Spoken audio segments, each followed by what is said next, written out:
চাইছে মুসলমানদেরকে জব্দ করতে। মুসলমানদেরকে জব্দ করতে গিয়ে হিন্দু ভাইরা বেশি জব্দে পড়ে যাচ্ছে। যেমন গরুটা করতে গিয়ে জব্দ করেছে। আচ্ছা, 100 জন সরকারি কর্মচারীর মধ্যে মুসলিম কজন আছে? একজনও খুঁজে পাওয়া দুষ্কর। তাহলে দুদিন যদি ছুটি পেত, তাহলে দুদিন হিন্দু সমাজের 99% যারা সরকারি কর্মচারী পরিবার পরিজনকে নিয়ে একটু আনন্দে থাকতে পারতো। হ্যাঁ, মুসলিম সমাজের ঈদের দিনে আগের দিনে গাওয়া ঈদ করে আবার বেরিয়ে চলে আসতে হবে, দূর দূরান্তে যারা আছে কষ্ট হবে স্বাভাবিক। আরে সংখ্যালঘু তো সারা পৃথিবী জুড়ে দেখুন সংখ্যালঘুদের উপর দমন পীড়ন চলছে। সে মমতা ব্যানার্জির আমলেও হয়েছে, এই আমলেও হবে। এটা আমরা একটু বেশি করছে। তবে সেই মুসলমানদেরকে জব্দ করতে গিয়ে আবার 99% হিন্দু ভাইদের ছুটিটা কেটে নিল।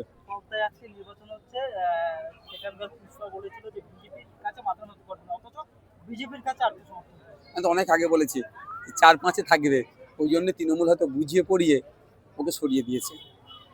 প্রমাণ আজকে হয়েছে। এই আমরেশ্বরে আইএসএফ করার জন্য দুটো দোকান লুট হয়েছিল, সেই এলাকাটা সব ফাইল খুলবে, সব ফাইল হবে। 26 সালে আইএসএফ ফের আবার ক্ষমতা আসবে, কি তাদের বিরুদ্ধে? শুধু তাই না, এখান থেকে 10 হাত দূরে যান, আমার হাকিম বাবুর বাড়ি আছে। ভোট পরবর্তী হিংসায় শিকার হয়ে মাথায় রডের বাড়ি মেরেছিল, তিনি মারাও গিয়েছেন। আমাদের কম অত্যাচার হয়নি এই এলাকাটাতে। সব ফাইল খুলবে।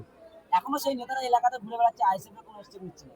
আইসার কি মারবো নাকি, তাকে কি মারবে? এরকম কোনোদিন এই সংস্কৃতি আমরা বিশ্বাসী? আইনের মাধ্যমে করবো। এবার রাজ্য সরকার এবার আইন করেছেন যে প্রতিটা মাদ্রাসায় এবারে জাতীয় সঙ্গীত বাদ দিয়ে এখন বন্দে মাতরম। না, জাতীয় সঙ্গীত বাদ দিয়ে এটা না মনে হয় জাতীয় সঙ্গীত সাথে সাথে। এটা নিয়ে আমি গত কয়েকদিন আগেও বলেছি, এখনো বলছি।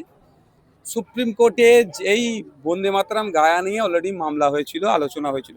সুপ্রিম কোর্টের একদম নির্দেশ, যে নির্দেশ, এবং সাথে সাথে এটাও বলি আপনাদের সেন্ট্রাল হোম মিনিস্ট্রির নির্দেশ আছে যে আপনি গাইতে পারেন, অর্থাৎ জোর করে চাপিয়ে দিতে পারবে না, সম্মান দিতে হবে আপনাকে।